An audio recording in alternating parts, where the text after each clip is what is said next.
नहीं होता ना उनसे, पर कितना सरल हो गया, क्योंकि इस कलयुग के अंदर सब कुछ होगा जो जो आदमी सोच नहीं सकता है। यही शिव जी बता रहे हैं पार्वती को, क्या क्या होगा हद ही नहीं, और हो रहा है, सचमुच में हो रहा है, हद नहीं।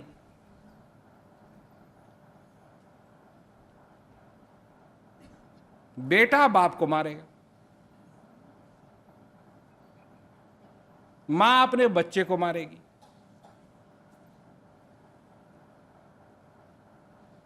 रक्षक भक्षक बन जाएंगे।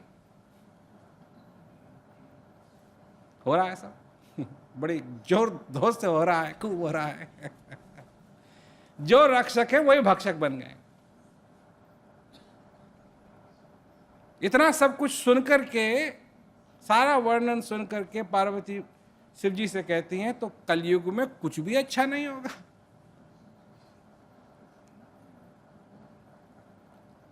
एक चीज, सिर्फ एक चीज, कि ज्ञान सहज में मिल जाए।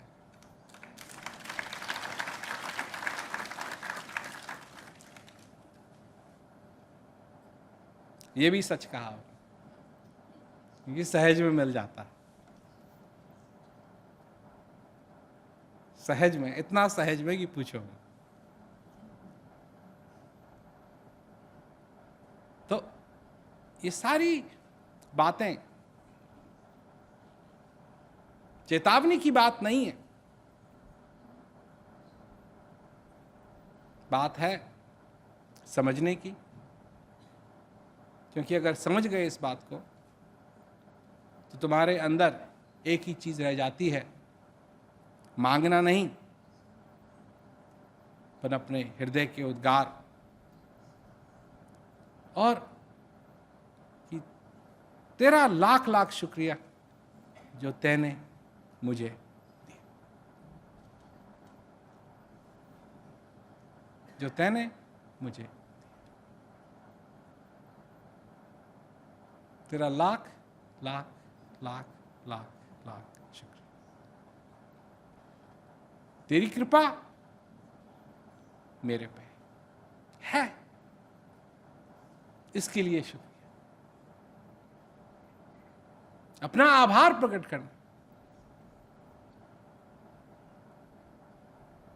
चाहे आभार एक ऐसी चीज है कि चाहे दूसरा सुने न सुने, पर जिसके प्रति आभार प्रकट करना है, ये अंदर से ख्वाहिश होती है कि मैं अपना आभार प्रकट कर सकूं, मैं कह सकूं।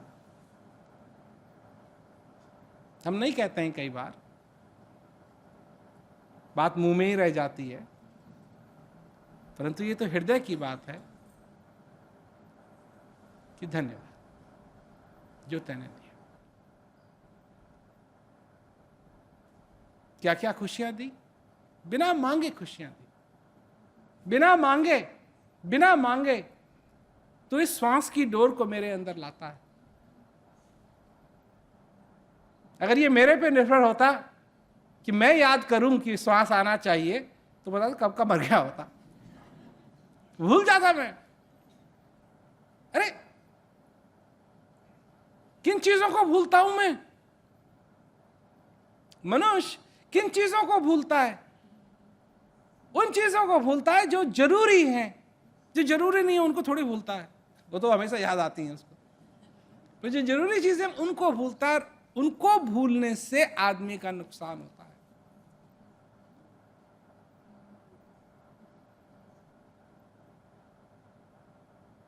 इस आभार को प्रकट करना मनुष्य न भूले,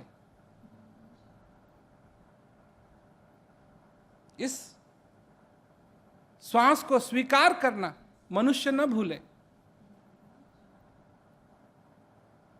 इस बूंद का महत्व समझना मनुष्य न भूले। मजबूत मजबूत हथौड़े को भी होना चाहिए, और एनविल को भी होना चाहिए। उसके बाद तो जो बनाना है बनेगा।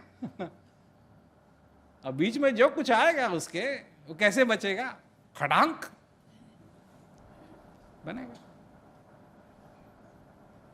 ये संभावना है, ये जीवन है,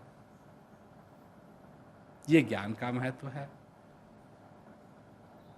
कि इस रेगिस्तान को हरा भरा